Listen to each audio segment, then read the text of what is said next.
तुझमें रब दिखता है यारा मैं क्या करूं, ये गाना तो आपने सुना ही होगा। लेकिन पशुपति कुमार पारस को भी किसी में रब दिख रहा है और वो रब उनको देश के प्रधानमंत्री पीएम मोदी में दिख रहा है।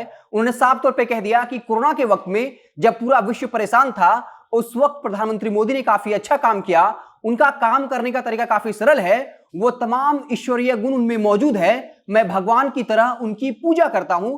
इसके अलावा यह कह दिया कि 2024 से 29 में भी देश के प्रधानमंत्री नरेंद्र मोदी ही रहेंगे और यह कह दिया कि विपक्षी पार्टी और नरेंद्र मोदी ने बीजेपी की पार्टी की लड़ाई वो बाघ और बकरी की लड़ाई है।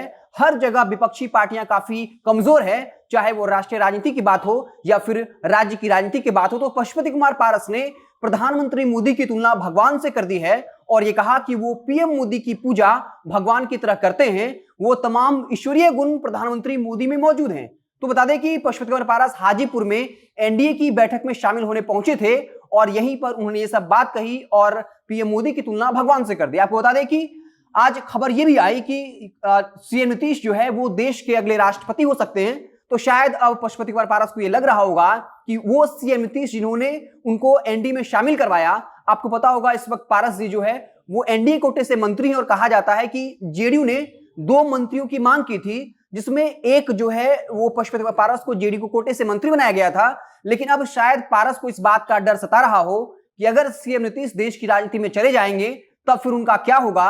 और वो ये भी जानते हैं कि चिराग पासवान का पीएम मोदी के साथ काफी अच्छा रिश्ता है और अगर जेडीयू बिहार में कमजोर होती है तब साफ तौर पे बीजेपी चिराग पासवान को अपने साथ लाएगी, क्योंकि चिराग पासवान के साथ जो है वो 5% का वोट बैंक अपना पासवान जाति का है। इसके अलावा ब्राह्मण जाति में भी अपनी अच्छी पकड़ रखते हैं। अगर आप ध्यान से देखिएगा तो चिराग पासवान की पार्टी में जो भी तमाम बड़े पद हैं, चाहे वो संसदीय बोर्ड का अध्यक्ष हो, युवा प्रदेश अध्यक्ष हो, तमाम पदों पर ब्राह्मण जाति बैठे हुए हैं, उनको पद दिया गया है। यानी पासवान और ब्राह्मण जाति पर चिराग पासवान की मजबूत पकड़ है और बीजेपी आने वाले वक्त में अगर जेडीयू कमजोर होती है तो चिराग पासवान को एनडीए में लाएंगे और पशुपति कुमार पारस को इसी बात का डर है। और अब वो ये दलील दे रहे हैं कि अंतिम सांस तक वो एनडीए में ही शामिल रहेंगे, अंतिम वक्त तक वो एनडीए से अलग नहीं होंगे। और इसी तरह से उन्होंने पीएम मोदी की तुलना भगवान से कर दी और ये कह दिया कि उनमें वो तमाम ईश्वरीय गुण मौजूद हैं। उन्होंने ये कहा कि जब पूरा विश्व कोरोना से परेशान था उस वक्त पीएम मोदी ने कमाल का काम किया। हमने भगवान को सिर्फ कल्पना में देखा है, अगर वर्तमान में बात करें तो पीएम मोदी भगवान है, हम भगवान की तरह उनकी पूजा करते हैं। और शायद ये पशुपति कुमार पारस का डर भी है, क्योंकि बीजेपी के कई नेता ये बताते हैं कि चिराग पासवान एनडीए का हिस्सा हैं, जबकि बता दें कि चिराग पासवान ने 2020 के विधानसभा चुनाव में जेडीयू को अच्छा खासा नुकसान पहुंचाया। उसके बाद भी बीजेपी कोटे से कई मंत्री हैं जो लगातार ये बताते रहे कि चिराग पासवान एनडीए का हिस्सा थे, हैं और रहेंगे। हालांकि ये अलग बात है कि सीएम नीतीश के दबाव की वजह से वो खुलकर चिराग पासवान का समर्थन नहीं कर पा रहे। लेकिन 2020 के विधानसभा चुनाव के बाद सीएम नीतीश ने कहा था कि हमें पता ही नहीं चल पाया कि दोस्त कौन था, दुश्मन कौन था, हमारे पीठ में खंजर भोंका गया। यानी वो इशारा बीजेपी की तरफ कर रहे थे। उनका यह आरोप था कि बीजेपी के लोगों ने चिराग पासवान को मोहरा बनाया और जेडीयू पार्टी को नुकसान पहुंचवाया। तो साफ तौर पर हर कोई जानता है कि चिराग पासवान और बीजेपी काफी अच्छे रिश्ते हैं और आने वाले वक्त में अगर जेडीयू कमजोर होती है तब चिराग पासवान बीजेपी के साथ जाएंगे, क्योंकि राजनीति में ना कोई स्थायी दोस्त होता ना दुश्मन होता है, सब कुछ सियासी फायदे और घाटे पर निर्भर करता है। और साफ तौर पर जब लोजपा पार्टी से गठबंधन की बात आएगी तब बीजेपी चिराग पासवान को समर्थन देगी या उनका समर्थन लेगी, क्योंकि पशुपति कुमार पारस के पास कोई भी वोट बैंक नहीं है।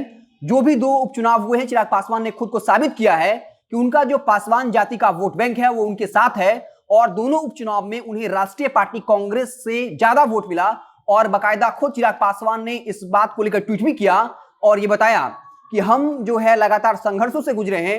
सीएम नीतीश ने हमें तोड़ने की काफी कोशिश की, हमारे परिवार को तोड़ दिया, पार्टी को तोड़ दिया, लेकिन फिर भी 2 उपचुनाव में हमने राष्ट्रीय पार्टी कांग्रेस से बेहतर परफॉर्म किया है। तो साफ तौर पे ये पशुपति कुमार पारस भी जानते हैं कि अगर सीएम नीतीश कमजोर हुए, जिन्होंने बाकायदा लंच की भूमिका मानी जाती है लोजपा को तोड़ने के लिए, तो अगर नीतीश कुमार कमजोर होते हैं तो बीजेपी चिराग पासवान को प्रेफर करेगी। और शायद यही वजह है कि पशुपति कुमार पारस जो है अब चापलूसी पर उतर आए हैं और ये कह दिया कि वो पीएम मोदी की पूजा भगवान की तरह करते हैं।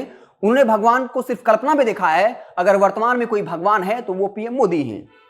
आप देखते रहें जनता जंक्शन, जैसे ही कोई और बड़ी खबर आएगी तो हम उससे आपको रूबरू कराएंगे। बहुत बहुत धन्यवाद।